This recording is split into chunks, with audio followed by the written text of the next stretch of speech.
Welcome to ज्ञान classes SRKS। ज्ञान classes SRKS में आप लोगों का स्वागत है। आज हम लोग एक्सरसाइज 1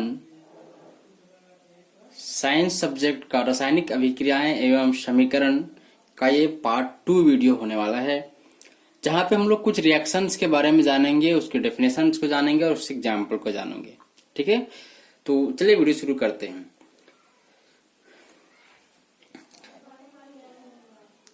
अगर आप इस चैनल पर नए व्यूवर हैं तो चैनल को सब्सक्राइब कीजिए, लाइक कीजिए, शेयर कीजिए, ताकि हमारा कोई भी अपडेट आपसे मिस ना हो। पहला जो अभिक्रिया है जिसका नाम है विस्थापन अभिक्रिया। देखिए, इससे पहले पार्ट 1 में हम लोगों ने 2 अभिक्रियाएं जो थे संयोजन और वियोजन, वहां पे क्वेश्चन भी देखे थे, वो ऑलरेडी हम लोगों ने कंप्लीट कर रखा है। आप इसके लिए आपको इसी चैप्टर का पार्ट 1 जो वीडियो है वो आप देख लीजिएगा, डिस्क्रिप्शन में आपको लिंक मिल जाएगा। विस्थापन अभिक्रिया क्या होता है? इसमें एक अधिक अभिक्रियाशील तत्व, ठीक है, अपने से कम अभिक्रियाशील तत्व को क्या करता है, विस्थापित करके उसका जगह खुद ले लेता है। क्या करता है कि अपने से कम अभिक्रियाशील तत्व को विस्थापित कर देता है, ठीक है, और उसके स्थान पे खुद बैठ जाता है। जैसे कि यहाँ पे हुआ है कि आयरन प्लस कॉपर सल्फेट, इसको पढ़ते हैं हम लोग कॉपर सल्फेट। तो ये बन गया आयरन का, चूंकि जो अभिक्रियाशीलता है वो अधिक है कॉपर से, तो वो इसको क्या किया, रिप्लेस कर दिया और बना दिया आयरन सल्फेट प्लस कॉपर। ठीक वैसे ही यहाँ पे जिंक प्लस कॉपर सल्फेट, अभिक्रिया के बाद जिंक सल्फेट बनाओ और कॉपर बनाओ। ठीक है, अब यहाँ पे सवाल ये उठ जाता है कि किसी भी तत्व का अभिक्रियाशीलता किस बेसिस पे डिफाइंड होता है, वो क्या पैमाना है जिसके आधार पर हम किसी भी तत्व को अभिक्रियाशील तत्व कहते हैं, मतलब अधिक अभिक्रियाशील तत्व कहते हैं, या फिर कम अभिक्रियाशील तत्व कहते हैं। ठीक है, तो चलिए इस बात को समझ लेते हैं। तो किसी भी तत्व का रिएक्टिविटी उसके आउटरमोस्ट सेल में इलेक्ट्रॉन्स की उपस्थिति ही तय करता है। The number of electrons in the outermost shell of an element. मतलब क्या हुआ कि मान लीजिए एक तत्व लेते हैं हम ऑक्सीजन, ठीक है, और एक ले रहे हैं कार्बन। ठीक है, तो ऑक्सीजन का परमाणु संख्या होता है 8, ठीक है, और कार्बन का होता है 6। ठीक है, अब यहाँ पे 4 सेल होते हैं, इसको कक्ष बोला जाता है। K shell, L shell, M shell और N सेल। ठीक है, अब नंबर ऑफ इलेक्ट्रॉन्स कि इस सेल में कितना कितना इलेक्ट्रॉन जाएगा, तो ये डिपेंड करता है 2n² वाले फॉर्मूला पे। ये यहाँ पे n क्या है, n होगा नंबर्स ऑफ सेल। ठीक है, तो जब पहला कक्षा में जाएगा तो n हो जाएगा 1, तो पहला कक्षा के लिए 2 × 1 का स्क्वायर, मतलब पहला में कितना जाएगा, पहला में आता है 2 इलेक्ट्रॉन। ठीक है, उसी तरह जब दूसरा कक्षा में जाएगा तो 2 × 2 का स्क्वायर हो जाएगा 8, दूसरा में आएगा 8। ठीक है, इस तरीके से 2 8 18 32, ये हमारे कक्षाओं के मैक्सिमम नंबर्स ऑफ इलेक्ट्रॉन्स होगा। ठीक है, अब ऑक्सीजन का जब हम लोग परमाणु इलेक्ट्रॉनिक विन्यास लिखेंगे तो पहला सेल में कितना इलेक्ट्रॉन जाएगा, जितना ये सबसे मैक्सिमम ग्रहण कर सकता है 2। ठीक है, अब बचा कितना, तो बच गया 6। 8 में से 2 निकल गया तो 6 ना बचेगा, तो L सेल में चला जाएगा मेरा 6 इलेक्ट्रॉन। ठीक है, नेक्स्ट वन कि कार्बन के पास है 6, तो कार्बन के लिए यहाँ पे तो 2 इलेक्ट्रॉन कम से कम रखेगा ही मैक्सिमम। ओके, कम से कम भी 2 रखेगा और मैक्सिमम भी 2 रखेगा। कम से कम कहने का मतलब ये है कि ये कक्ष के पास इलेक्ट्रॉन्स रखने की क्षमता, मैक्सिमम क्षमता 2 है। ठीक है, इसमें 2 से ज्यादा नहीं हो सकता है, और कम से कम 1 भी हो सकता है। ठीक है, अब यहाँ पे 6 में से 2 इलेक्ट्रॉन निकल गया तो बचा कितना, 6 में से 2 जाएगा तो 4, मतलब 4 जाएगा L सेल में। अब ये हमारा हो जाएगा बाहरी कक्षा, मतलब जहां तक अंतिम इलेक्ट्रॉन पहुंचा है वही हमारा उस तत्व के लिए आउटरमोस्ट सेल होता है, या फिर बाहरतम कक्षा होता है। अभी यहाँ पे इलेक्ट्रॉन पहुंचा नहीं है तो यहाँ से बात हम लोग नहीं करेंगे। अब यहाँ पे देखिए कि ऑक्सीजन का बाहरी कक्षा में 6 इलेक्ट्रॉन है और कार्बन का बाहरी कक्षा में 4 इलेक्ट्रॉन है। ठीक है, मतलब ये हुआ कि ऑक्सीजन कार्बन से ज्यादा रिएक्टिव तत्व होगा, मतलब ज्यादा अभिक्रियाशील तत्व। क्यों? क्योंकि इसके बाहरी कक्षा में 6 इलेक्ट्रॉन है और कार्बन के बाहरी कक्षा में 4 इलेक्ट्रॉन है। ठीक है, तो बात समझ गए होंगे। किस पे डिपेंड करता है?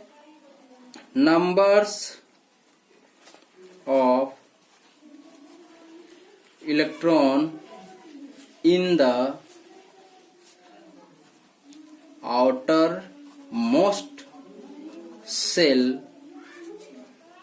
Of an element.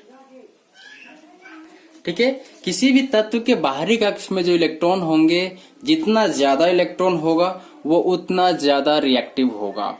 ठीक है, आई थिंक आपको ये बात अब समझ में आ गया होगा कि कैसे हम पता करते हैं कि कौन कितना अभिक्रियाशील होगा या कौन कम अभिक्रियाशील है और कौन ज्यादा अभिक्रियाशील है। ठीक है, अब नेक्स्ट जो हमारा यहाँ पे आता है जिसका नाम है द्विविस्थापन अभिक्रिया। ठीक है, तो द्विविस्थापन अभिक्रिया कहता है कि रासायनिक अभिक्रिया जिसके दौरान तत्वों या पदार्थों के यौगिकों के बीच आयनों का आदान प्रदान होता है, द्विविस्थापन अभिक्रिया कहलाता है। यह है सोडियम सल्फेट, यह है barium sulphate, barium chloride.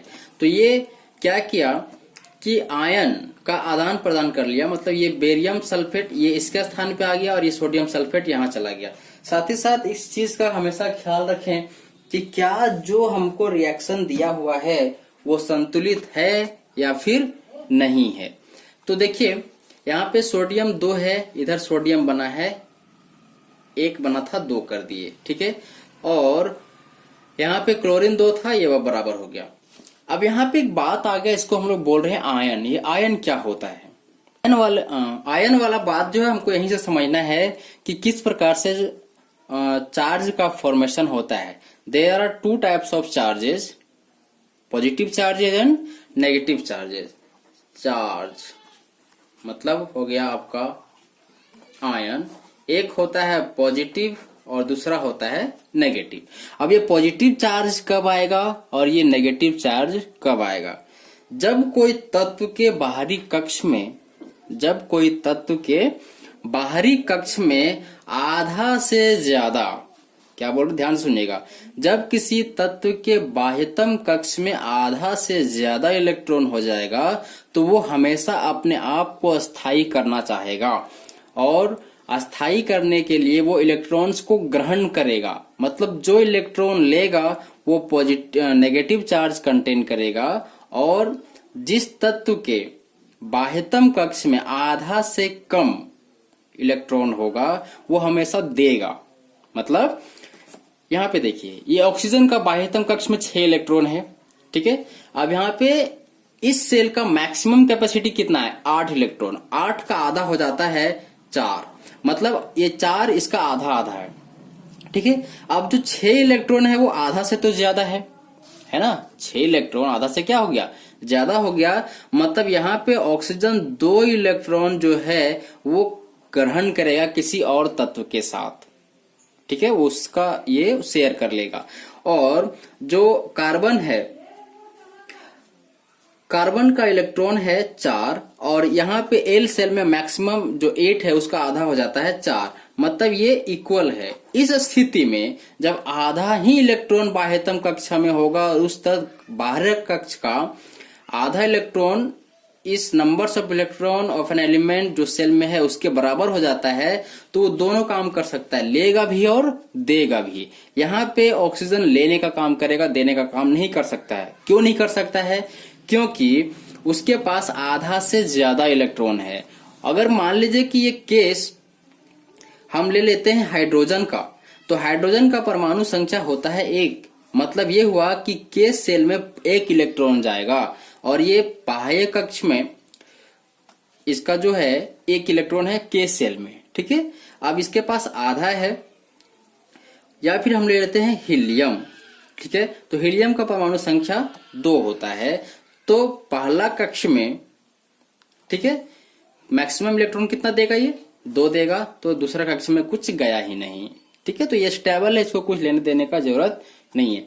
Next one कि अगर ले लेते हैं हम लिथियम, लिथियम का परमाणु संख्या है 3, तो बाहर पहला कक्ष में जाएगा, मतलब के सेल में जाएगा हमारा 2 इलेक्ट्रॉन और एल सेल में आएगा 1 इलेक्ट्रॉन।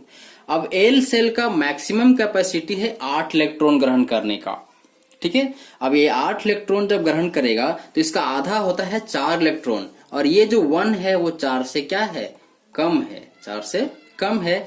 इस स्थिति में ये लिथियम क्या करेगा, अपना ये जो बाहरी कक्ष में 1 इलेक्ट्रॉन है वो उसको दूसरे तत्व को डोनेट करेगा या फिर उसके साथ शेयर करेगा, मतलब ये पॉजिटिव चार्ज कंटेन करेगा और ये ऑक्सीजन नेगेटिव चार्ज कंटेन करेगा। और यहां से दोनों क्वेश्चन का जवाब मिल गया आपको कि किस प्रकार से किसी भी तत्व का जो रिएक्टिविटी है, ठीक है, वो डिफाइंड होता है और आयन कैसे बनता है। तो जो तत्व किसी दूसरे तत्व से ग्रहण करेगा उसके पर नेगेटिव चार्ज जाएगा, जो दूसरे तत्व को देगा इलेक्ट्रॉन वो पॉजिटिव चार्ज कंटेन करेगा, ठीक है। अब आते हैं हमारे डेफिनेशन पर। तीसरा है जो है अपचयन और उपचयन अभिक्रिया, या फिर इसी को बोला जाता है रेडॉक्स अभिक्रिया।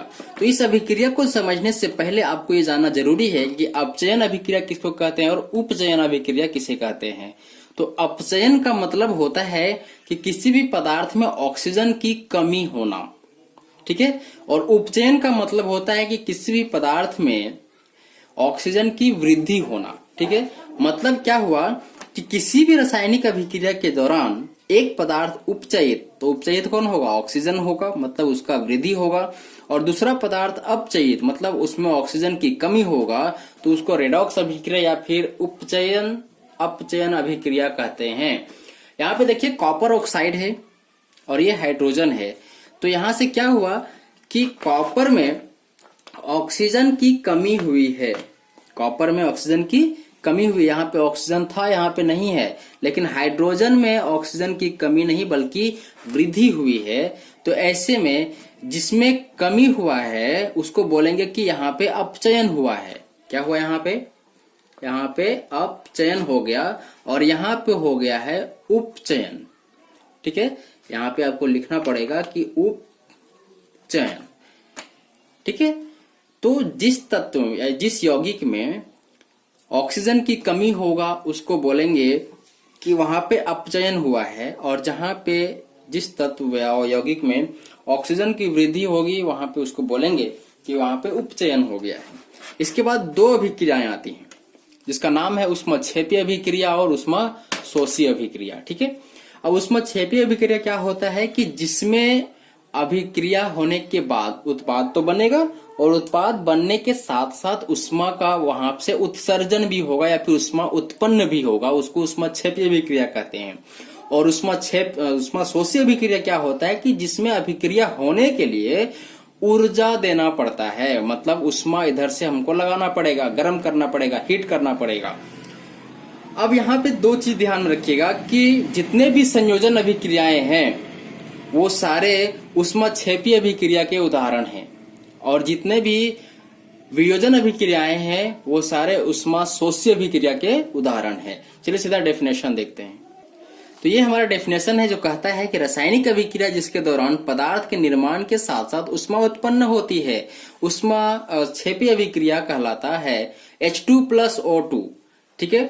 ये बना हमारा H2O प्लस उष्मा। देखिए यहाँ पे ये जो समीकरण है वो संतुलित है या नहीं।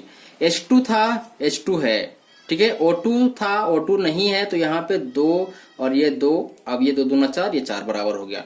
यहाँ पे नोट में एक बात हम लिखे हुए हैं कि सभी संयोजन अभिक्रिया ऊष्मक्षेपी अभिक्रिया के उदाहरण है और श्वसन भी एक ऊष्मक्षेपी अभिक्रिया है। क्वेश्चन पूछता है कि श्वसन एक ऊष्मक्षेपी अभिक्रिया है कैसे, ठीक है।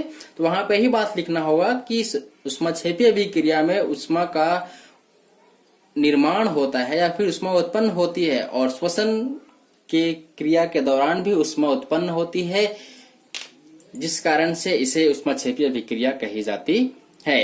क्वेश्चन एक और यहां से पूछता है कि ऊष्मक्षेपी और ऊष्मशोषी अभिक्रिया में अंतर स्पष्ट कीजिए, तो वहां पे भी दोनों का डेफिनेशन आपको लिख के बता देना है। तो अब ये ऊष्माशोषी अभिक्रिया का डेफिनेशन है कि रासायनिक अभिक्रिया जिसके संपन्न होने के लिए ऊष्मा बाह्य रूप से प्रदान की जाती है ऊष्माशोषी अभिक्रिया कहलाता है। CO2 कार्बन डाइऑक्साइड ऊष्मा दिया गया, मतलब इसको गर्म किया गया तो क्या बन गया, कार्बन और ऑक्सीजन अलग अलग हो गया, तो इसी को बोलते हैं ना हम लोग वियोजन अभिक्रिया। तो वियोजन अभिक्रिया जो है वो सभी वियोजन अभिक्रियाएं ऊष्माशोषी अभिक्रिया के उदाहरण हैं। ठीक है, अब यहाँ के बाद एक बहुत ही महत्वपूर्ण क्वेश्चन है कि संतुलित रासायनिक समीकरण से आप क्या समझते हैं और रासायनिक समीकरणों को संतुलित करना क्यों आवश्यक है। ठीक है, तो वो आवश्यक क्यों होता है, किस कारण से उसको संतुलित करना बहुत जरूरी हो जाता है, ये हम लोग नेक्स्ट वीडियो में देखेंगे। यहाँ तक आपको सारा क्वेश्चन समझ में आ गया होगा, सारा जो यहाँ से क्वेश्चन बन सकता है उसका आपको यहाँ पे आंसर मिल गया है। आप सारे डेफिनेशंस को याद कर लीजिए, आपको कोई भी समस्या नहीं होगा एग्जाम में भी, और आपके इंटरनल एग्जाम जो होंगे उसमें भी नहीं और फाइनल एग्जाम में भी नहीं। Thank you.